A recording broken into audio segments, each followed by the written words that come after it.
अकोल्यात काल झालेल्या अवकाळी पावसामुळे रब्बी पिकं धोक्यात आली आहे. काढणीला आलेला गहू पूर्णपणे झोपला असून बीजवळचा कांदाही खराब झाला आहे. तर लिंबू आणि फळबाग पिकांचं नुकसान झालं आहे. खरीप पिकांनी दगा दिला, लागवडीचा खर्चही निघाला नाही आणि त्यामुळे शेतकरी आर्थिक कोंडीत सापडला आहे. आणि अशातच रब्बी हंगामातील पिकं हाती येणार या आशेवर आर्थिक जुळवाजुळव करत शेतकऱ्यांनी गहू, बीजवळचा कांदा आणि आदी पिकांची पेरणी केली. गव्हाचं पीक घरात येणार असतानाच काल सायंकाळी वातावरणात अचानक बदल झाला. मेघगर्जनेसह वादळी वारा व पावसाने जोरदार हजेरी लावली आणि त्यामुळे शेतकऱ्यांची धांदल उडाली. वादळी वाऱ्यासह पावसाच्या सरी कोसळल्याने गहू, भिजवायचा कांदा, लिंबू आणि फळबागांचं मोठ्या प्रमाणामध्ये नुकसान झालं आहे. त्यामुळे शेतकऱ्यांमध्ये चिंतेचं वातावरण आहे. नेमकं काल रात्री जो झालेला पाऊस आहे वादळी वाऱ्याचा अवकाळी पावसाने काय नुकसान झालं आपलं? आमच्या गावामध्ये काल खूप जोराचा वादळाचा हवा आली आणि पाऊस पण आला.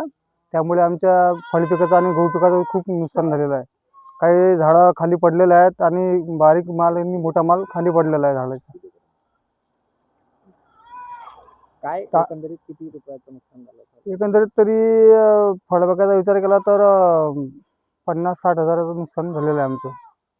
एकंदरीत काल रात्रीचा जो पाऊस झाला मोठ्या प्रमाणात नुकसान झालेलं शेतीचं, कापणीला आलेल्या पिकाचं नुकसान झालं. काय आता आमचा हातातोंडाशी आलेला घास मातीमोल झालेला आहे. कारण की पाणी आल्यामुळे पूर्ण गहू झोपलेला आहे आणि वादळी वारा पाऊस जास्त झाला होता.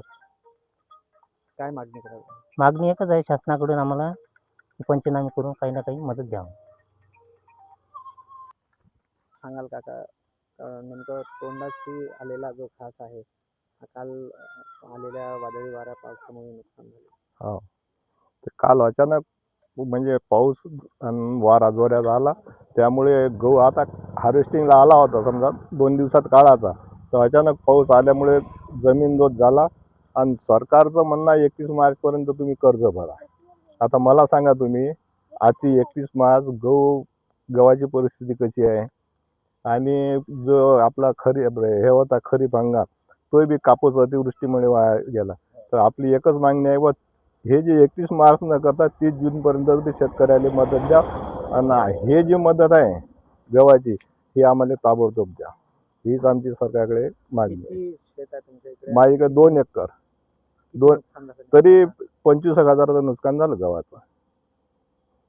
जिल्ह्यातील सत्यलढाच्या महत्त्वपूर्ण घडामोडी पाहण्यासाठी आपले Satyaladha YouTube news channel subscribe करा, बेल आयकॉनला क्लिक करा आणि रहा सदैव अपडेट.